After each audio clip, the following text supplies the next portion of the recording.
So, hello and welcome everyone. And you see me driving towards the racetrack again, so because the rather long summer break is over, and now the European Touring Car Cup starts, so the second half of the second tier touring car season, and that's going to be the first race in Paul Ricard, so I'm going to drive all the way down to France. And while you over the summer break have me seeing only two races, the TCR endurance race in Nordschleife and my guest start in the GT2 on the Nordschleife, which wasn't that successful by any means. There have been a few other things happening behind the scenes, and I'm also happy to show you one of those at the end of this intro if you haven't stumbled upon that on another channel. But otherwise, yeah, I'm highly looking forward to for more TCR action. So for the second half of the touring car season, which is officially run independently, but there will also be a joint scoreboard for both half of the season, so the international half in the first half of the year, and now the European half in the second half of the year. So you will see a fair number of familiar names and cars, but also a couple of newcomers, and also some will have moved on to the World Touring Car Series, and they treated the international leg just as the first rollout for the all brand new TCR cars. But I will give you an update about the details, what to expect for this series, then once I'm closer to my destination. So yeah. I will show you one of the things I've been doing over the summer break, apart from real live racing after this intro, and otherwise I'll now focus on getting to my destination, and as I said, I will give you an update about what to expect for this series later on. And there is a helicopter up there, so I'm not sure what that is about. But anyway, so with that said, see you on track, and remember to send it. So, as I'm now clearing the last toll booth on the French highway, after a good day's drive, I'm now getting close to Marseille. And it's time for a preview for the actual series that's coming up. So you'll see, as I said before, a number of familiar names, but also you'll see some names not anymore. So all the top guys essentially went straight to the World Touring Car Series, but we also have a few newcomers. So as you've also seen in the Nordschleife TCR race, we have Peugeot and Alfa, and they decided to enter this series with two cars each, and they were proper fast, so we have to look out for them. So I expect at least one, if not both, manufacturers will be a serious threat to win championship honors. I think we also have a privateer Opel in their new Astra TCR, so it will be interesting how they fare. And otherwise, I think many names will be familiar. It will be a 5-race season, so Paul Ricard, Nürburgring, Oschersleben, Slovakia Ring, and then up in Sweden, Anderstorp. So a nice mix of tracks and environments, and all in August or September. So it will be pretty hectic 2 months with this series. I still have the same team, have the same teammate, of course, so no changes on that front. And I think that's all that you need to know. And as I'm now approaching Marseille, I'll see now where I have to go. And otherwise, see you on track. Remember to send it. And now I can show one thing I've been involved in over summer. Hi, Andy. How are you? I'm fine, thanks. And thanks for having me. And there is good reason for that, right? Oh, yes. So, we're about to release our new racing game. And who would be better to test it than a real racing driver who also has a lot of sim racing experience? So, what are your first impressions? So one thing that's great is that it actually has my real-life racing car in it, and I guess that's why you plopped me into this car outright. And I must say I felt right at home. So the cockpit modeling, the sound, even at the points where it shifted gears, it all felt very natural. Same for the driving. So what you see here, the car being bounced about, it's actually very easy to drive in the game, and it's also very easy to drive in real life because it's a front-wheel drive, so it always just wants to go where you point it. So you can't do much to hurt it. So yeah, overall, these first laps that I took with a bunch of practice felt very good and very accessible to drive. One feature of our game is that an AI driver can become your rival. How realistic would that be in real life? So when you race the same folks all the time over a season, and you're also competing maybe even for the championship, then it's, I think, natural that you get rivalries, but it's not like the level of nemesis that I think I saw here in one of the races, so you wouldn't drive extra dirty or hate them or anything, but yeah, it's more of a natural competitiveness rivalry that you have in real life. But it's also nice that you don't just have the soulless AI that you're driving against, but or that the game also starts simulating these nuances that make all the difference in real life. And what do you think about the tracks? They're awesome. So what you have here, a race through London, I think, and I've also seen one race in another city. So normally, especially if new drivers are sort of vying to get a seat, then these tests take place in private on a boring sort of test tracks and not in the middle of the city. But I would love to have a real race through London or through other big cities and deal with tram tracks or all the other obstacles that you have here. But of course, that would be a logistical nightmare. So that's why it's great that I think you took the opportunity to put that in the game. And that's certainly something I'll enjoy when I'm going to play more of this game. Awesome, thank you for all that. It was great to have you. Yeah, many thanks. And it was huge fun.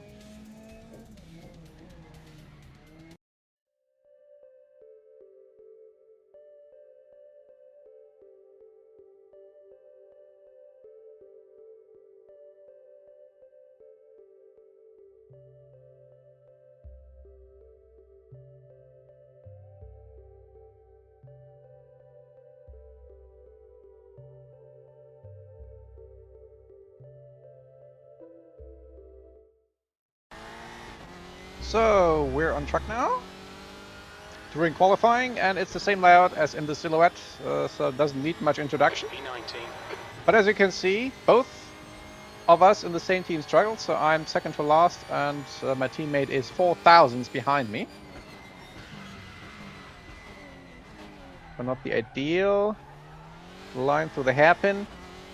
And the struggle on my end was definitely unlearning everything I've learned about this track, driving the Silhouette at the start of the year. So it seems like that the track knowledge sort of overrides the car knowledge, and it's, at least I found it rather difficult to get out of some habits that I had acquired for the Silhouette on this track, and then to reapply the habits. That's half fuel. You've used half your fuel. That I've learned and over summer also half forgotten in the TCR, and I've tested the other car for Audi as well. So that didn't help matters. So again, not the ideal line. So this hairpin braked a bit late. So especially that fast corner at the end of the Mistral, but all the other corners as well. You essentially have to fully forget and then relearn how to drive them in the TCR. This is a bit wide. So let's see how this lap ends up, because I'm up a little bit from my previous time, and also better exit this time. Alright Andy, there's a car exit in the pits, heads up. B16, good lap. That's your quickest so far. You're now 0.7 off the pace. So that's at least in the field, halfway through the qualifying. The Hyundai coming out of the pits didn't help. One of the new. Right side. One of the new. Right side is clear now. A Hyundai driver, so I can forget this lap and have to try later. So a previous lap was invalid. 18th. And I've dropped a few places again in the meantime, so everyone is improving and the track is getting quicker. Just braking a bit earlier this time, modulating the brakes and hitting the apex. Excellent, so that's better. But that hasn't really been my problem, as you can see with the difference, the delta in my cockpit display. It's the same as the previous lap. I'm getting a tiny bit of slipstream from, I think, Filippi or whoever is ahead. But that's nothing that matters. The next corner is much more difficult in the TCR, because you can't just go in flat out, because then you simply understeer. You can't also lift off, really, because then you get a lift of oversteer, and you have to brake earlier than you think. You see the car squirming, and that's why it's so difficult to hit this hairpin at the apex. Here again, only different logic to get the car to rotate, so not like this, and then simply to pull the car through.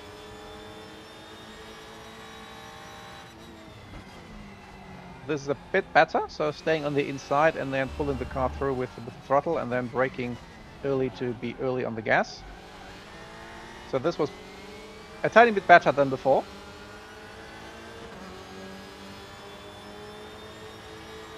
P15, that's your fastest lap today. And that was my fastest lap of the day. So I tried again, but nothing really made a difference. And as you can see, it's not an Audi track, so the fastest Audi is Shedden in 10th. And every other Audi is at the back of the grid. So wasn't the most auspicious beginning. And you see one Alpha topping the timesheet, one Peugeot in 3rd, and then one of the new Hyundai drivers and one of the new Volkswagen drivers in 2 and 4. 20 minutes. So I was a bit dejected getting into the race, but also optimistic since I at least knew the track. Watch for the lights. And see what I could do in the race. Floor it, green, green, green. On the right, one of the new Astras, so they also struggled a little bit. The only Astra in the field. Car on your right. Right is clear And now. they still have to work on their launch control. Still there. So easily dispatched the Astra. 3 wide, you're on the right. And now hairpin. Still there. What's going to happen? Okay, 3 wide, you're on the right. Yellow flag in sector 1. So We think that Homela has crashed. a mostly blocked track. So we need some time for everyone to maneuver through. I sneakily go through the inside. Car on your left. The left is clear. Car left. Green flag missed. Hold your line. Clear left now. Well done, Andy. Good start. And find myself much higher up the field. I half expected a red flag to come out after the carnage, but apparently there wasn't that much debris or anything to clear. So it was just a sort of gaggle of cars not really knowing where to go. So they actually let the race run as it was. So now to find the rhythm. And here the cold tires and cold brakes On your right. make a big difference. Clear right now. So Car right. I'm passed by one of Right side is clear now. the new Hyundai drivers. We've gone out of track limits. Barfus. Keep it between the lines. So now it was more like, how well can I defend to stay where I am, instead of having to work my way through the field. This is how you drive this corner, so you want to hit the inside curb. So having another car ahead to give some orientation helps. Good exit here. Great stuff. Keep it coming, mate. On your left. Back to Farfus. Can I outbrake Still him there. into the hairpin? Yellow flag. So- P7. So there is still a yellow Still flag, there. which I didn't see. Stay there. No real danger. Left side is clear. Car right. They were just clearing some debris. Hold your line. Clear on the right. Okay, Andy. The next car is Gurrieri. Car number 86. Green flag sector 1. So, and then I thought, I did an overtake under yellow. Let's give the place back. Maybe this is sufficient to mollify the stewards. So as I see Farfus pull out, I'm getting slightly off the gas and On your right. let him ease through without Hold your line. Clear on the right. any of us losing time. And Car right. that was indeed sufficient. So I The didn't right get is clear. Right side is clear now. any follow-up through for my overtake under yellow. I got a warning, but nothing that affected the outcome of the race. So lucky again. So 2 lucky breaks in the first 2 laps. The leader has just done a 121.04. One that I get stuck in the almost the best possible place on the very inside of T1 in the startup mayhem. And then the second lucky break. The guy ahead is Farfus, car number 8, P7. Your last lap time was a 122.62. And the second lucky break that letting Farfus through after the overtake under yellow avoided any further consequences. So now I can focus on staying with them, which is easier said than done. So Farfus overtakes one of the Hondas, and Guerreri is someone I know pretty well from the first leg. So the Hondas are still here with the same crew. And I had no idea at this point whether they actually qualified. So I had no idea about their actual race speed either. Well, this was someone to strive to overtake or also watch drive away, but they seem to struggle a little bit in this corner. You see the car weaving a little bit. And that I could stay with them here got my hopes up. What didn't get my hopes up was Farfus Right side tyres are cold. driving away. And here you've seen the way how you rotate the TCR to take this corner well. So simply that extra day of basically learning in my sleep after one day of practice and one day of qualifying how to drive this track in TCR made all the difference. Plus here seeing Car on your left. where the others brake. Hold your line. So now that T1 Still there. is green again, can I pull the Stay on your line. Can I pull the overtake? Same style. Still there. Still there. Stay on your line. So we lean against each other, Still there. but yep, Hold your line. side by side to the corner. No harm done. Stay there. Who has the better engine? Hold your line. And I had the suspicion it wasn't Clear left. us. Sector 2 is 0.6 off the pace. Seeing where all the Audis were during qualifying. 15 minutes left. That's 15 minutes. Left right. But the slipstream makes a difference. Hold your line. So knife between the teeth, Still but there. yeah, Left is clear now. didn't want to risk it. Didn't want to try it. 7th was already way more than I would have expected after starting in 15th. And the race is still young. So again, this is how you take this corner. Okay, Andy. The next car is very airy. Car number 86. Your tyre temperatures are fine. I was also relieved not to have anyone big in my rearview mirror, because I suspect some of the fast guys must have been also get stuck. Knock knock, here I am. And I got a bit put off with track limits. We just cut the track. I couldn't really see where to turn. Need to slow down and give back some time. But no one's really chasing me down. So apparently they need a bit more time to sort You need to slow down a bit if you don't want a penalty. themselves out, or that might have picked up some damage. So second try. Left right. Clear left. But now a bit more cautious, and I want to focus on the exit. So does this make a difference? So the nice thing here is you can play with different lines, with the last corner, with the first corner, and then matter is how you position yourself. Car on your left. And here he was a bit Hold defensive, your line. apparently.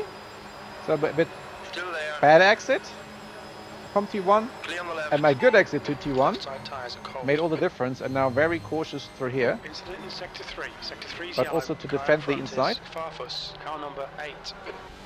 And yeah, Farfus is ahead. Farfus has also driven away a fair amount. Green flag, sector 3. So I guess that was the last I've seen of Farfus. But they are genuinely quicker than us here. And now one car that's apparently a bit slower behind, so as an additional buffer to whoever might work their way through the field. New fastest lap for Homola on 21.00. So Homola is one of the Peugeot drivers, one of the new ones. 6th place. So they seem to go really well.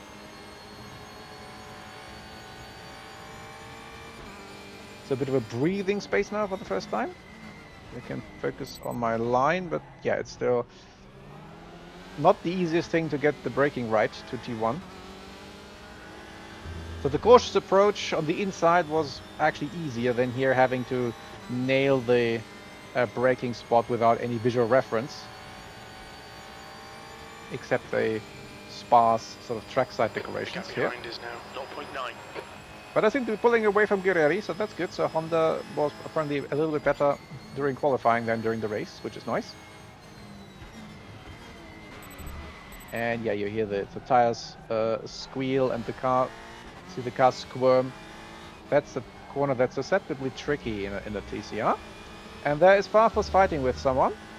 Your tyre temperatures look good. So The guy in front is Montero, car number 18. Fastest lap for Secon, 121.00. So Checon is the lead alpha. So apparently their good form from Nordschleife also translates to here. And if you recall, they essentially lost a fair amount of points in that Nordschleife race through a bit of You've just done it, 121.39. through a bit of overzealousness, you could say. But they are here again very, very good. And Montero is the other Honda. So Honda apparently seems to have lost a fair amount of pace between qualifying and the race.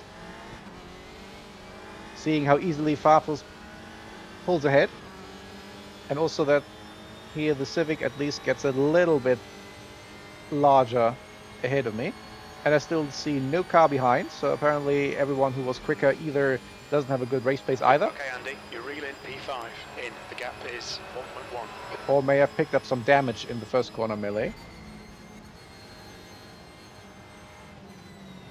So if you want to have a corner where you really want to learn how to deal with the nuances of the TCR during cornering and braking, that's the corner at the end of the Mistral.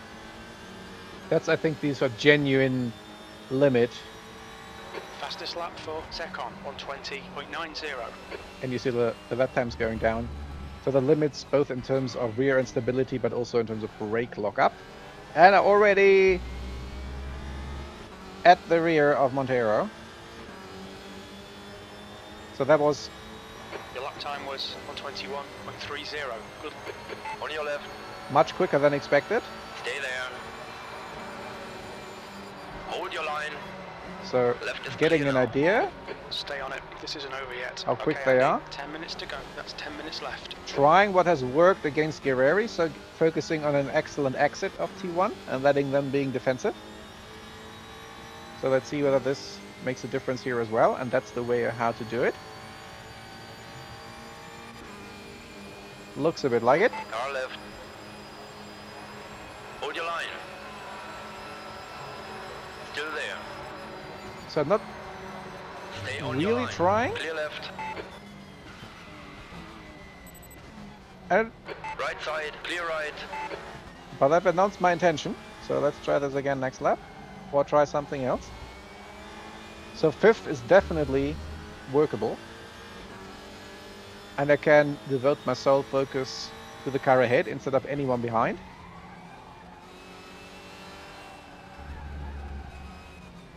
So I'm trying something Right with the side. last corner. Clear on the right. But again getting the exit wrong. We just had a warning for cutting the track. So that didn't help. You'll need to give back the time gained.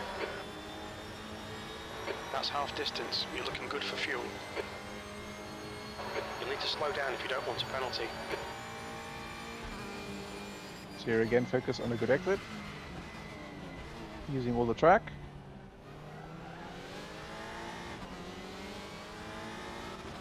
But apparently he's also picked up the pace a little bit. So it looks like a good duel for fifth. Where I totally didn't expect to be at all. So... Alright Andy, keep piling on the pressure. He'll make a mistake. But also rather reassuring to see that I have genuine race pace, and just the qualifying was maybe me still a bit rusty.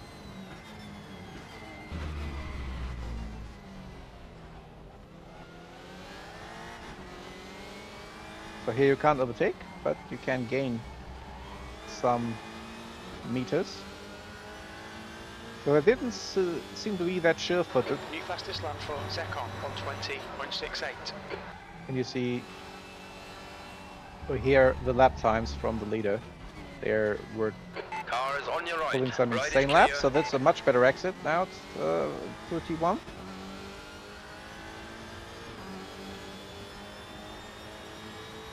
E6. So the big question: Car left. outbrake into T1 or have a good T1 there. and then overtake on the straight? I tried the outbrake thing. Stay on your line. Still there. Stay there. And that worked. Left is clear. Now the question is, can I defend? Nice one, Andy. Nice move, mate. The car in front of us is Farfus, car number 8. So apparently Montero didn't get a good exit from T1. So it's in my rearview mirror, but not getting substantially larger, even pulling alongside. I'm getting a little bit defensive. And that was fine. And also staying more on the inside, staying in the way. Still making the apex. Right, clear on the right. But that did the trick. And now I should safely pull sufficiently away. Because as I said, the Hondas here don't look that sure-footed through this corner and the next one.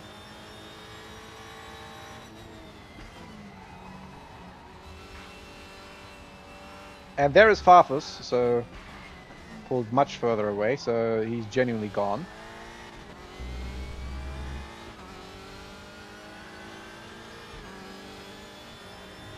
Time to get defensive, mate. Okay, Andy, just keep hitting your marks. This is looking good. P5, sectors 1 and 2 are 0.48 off the pace. You're 2/10 off the pace in sector 3. Sectors 1 and 2 are a bit more off the pace than the last sector, so that's all the sectors with the long straights, so start finish straight and this one. So apparently engine power is the big difference between especially Alpha and us.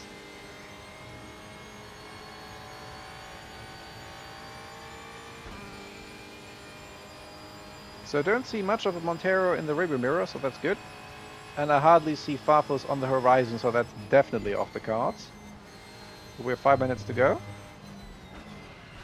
And I could catch my breath for the first time, so to speak. Because I always felt a bit hurried by the fear of that the fast guys would eventually catch up, coming from further back. But apparently that wasn't an issue. 5 minutes to go, 5 minutes left.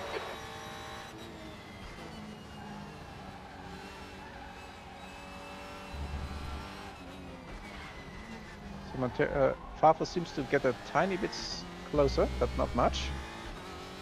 And Montero is genuinely gone from my rearview mirror, so that's a problem solved.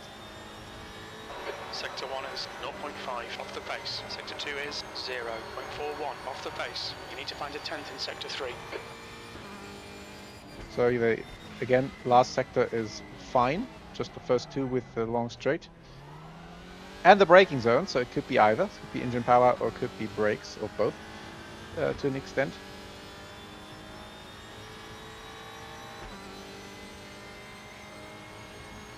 But yeah, so first time catching my breath, assessing the situation, saying, okay, I'm 5th, much more than I expected after qualifying especially. And probably as long as I don't make a mistake, that's where I'm going to stay.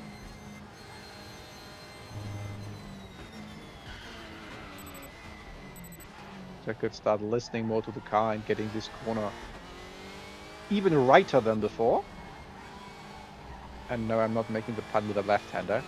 Getting a left-hander right. The gap to Montero behind is now 1.5. Yeah, so that seems to be working. So now I'm getting a bit wide here, but at least I'm recovering a little bit to the inside.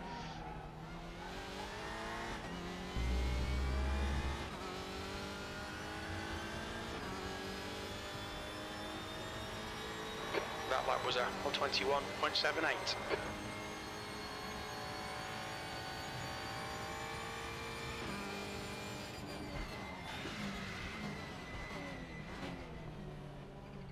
So some nuances found in braking. So making 500ths or 400ths of a second progress.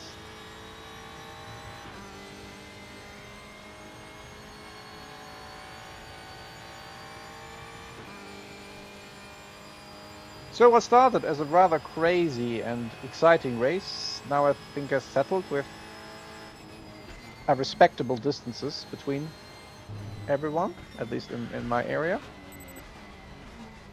So I'm not really seeing anyone anymore ahead, but I'm also not seeing anyone in my rearview mirror.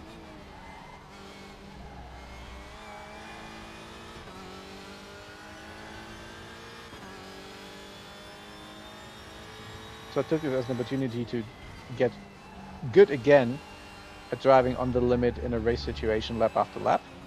And you see that it worked in the lap times, so compared to my previous Delta, basically driving identical laps.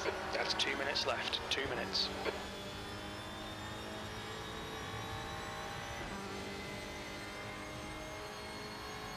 and over a half a second off to at least the best lap from the leader. They've added here for the replay on top the position bar with the deltas, and you can see at 20 seconds ahead is the leader, 13 seconds ahead second place on one of the Hyundais, about 9 seconds ahead third place the Peugeot, 4 seconds ahead Fafus that we had a little bit of tangle with earlier, and then nicely pulling away from the Honda behind. And Guerreri has dropped back to 9th, so it seems to have some sort of a bigger problem maybe. But the others really don't make headway past Montero either, so this is a bit of a safe spot in no man's land, you could say. But I didn't complain. I had enough interesting duels before, and again recovering to 5th after a rather dismal qualifying with a reassuring race pace was more than I could hope for realistically.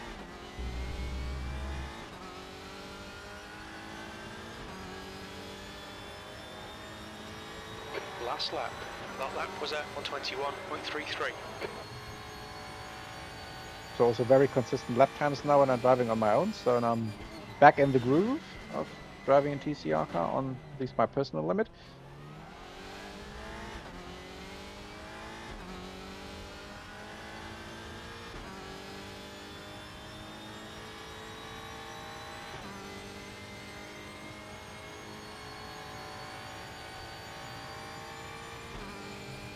P5.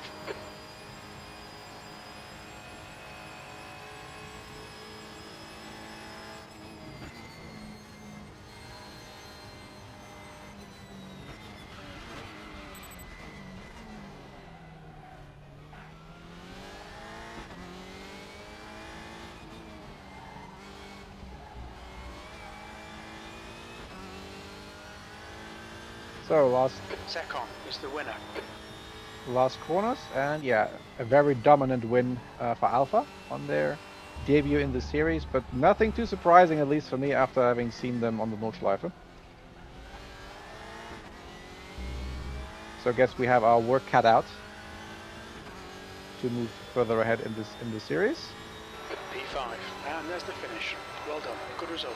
But for now, I think we can celebrate the 5th place as if we were celebrating a podium under other circumstances, because this was much better than expected. So if we look at the results, so it looks like I'm the only Audi able to make any headway. My lap times aren't too bad compared to those behind me, but also look at the Peugeot in 8th, so they did good laps, so they are certainly a force to be reckoned with. Otherwise, not an Audi track, so we're going to have our work cut out for the next races.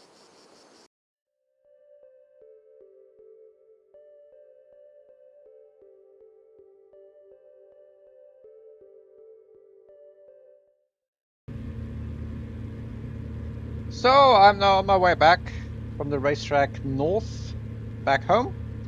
And what a roller coaster of a weekend that was. So going in reasonably confident that I know the car, know the track, though not in a particular combination together. Most of the top competitors from the first half of the season now off to the World Touring Car Cup, so it should be all right. Right? Well, and then we discovered that we weren't, so being quite off the pace during practice and during qualifying, and me struggling with unlearning everything I've learned about this track in the silhouette. So apparently it's not enough just to know the car and the track in isolation. You have to know how both works, and yeah, it's probably also difficult to imagine a car that's driving more differently on this particular track than the silhouette in comparison to the TCR. So that was the down after the up, and then the up again after in the race, so having a pretty good start. And then the mayhem in the first corner, where I simply happened to be in the right place due to luck. Hang on, let me merge here, and let me pay the toll first, and I'll get back to you afterwards.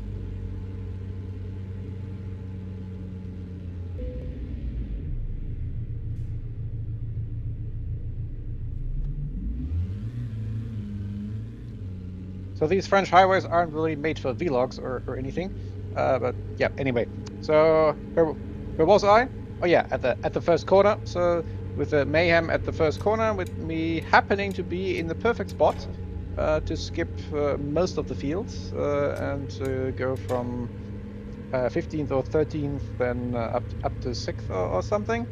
And then also having the race pace, not only to stay up there with people behind catching up, but actually overtaking 2 more cars, so the Hondas, who apparently struggled with their race pace as opposed to where they were during qualifying, and then ending in a very satisfying position, at least under the circumstances. So 5th, I think, was the highest I could hope for in any case, and Pathos in the Hyundai was actually driving away from me.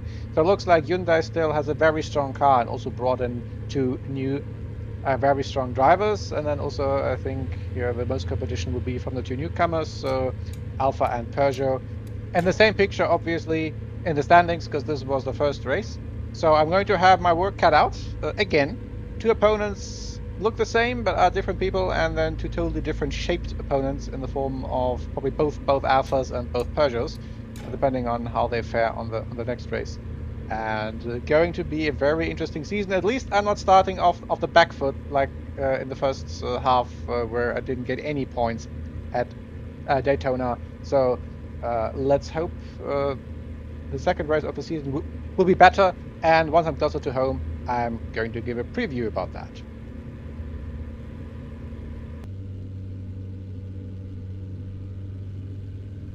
So it has been a long drive, and I had to take a bit of a detour, so that's why you're going to see a bit of a different surroundings on the final Autobahn kilometers. So what to expect for the next race? So it's going to be on the Nürburgring on a short sprint part. So there I might actually be in the same position. So I know the track very well, but I've driven it in a totally different car the last time, which was the Audi GT2, and we are going to race on the same part of the GP circuit that's part of the 24-hour Nordschleife layout, so the short sprint version. And again, the GT2 is very, very different compared to the TCR. So I hope I'm not going to fall into the same trap of having to relearn a track that I know well to be fast. On the plus side, I've driven this track, or this part of the track, in a TCR before, doing the Nordschleife endurance race. Bad news, the same applies to the Alphas and the Peugeots as well, because they've also been part of that endurance race earlier this year. So I think it will be a more or less level playing field, and then we'll see how I will fare there and then. So I'm highly looking forward to that race, can't wait for it, and luckily I don't have to, since as I mentioned at the start, there are only very short time spans between the races, so you can expect to see the next race very soon. And with that said, see you on track, and remember to send it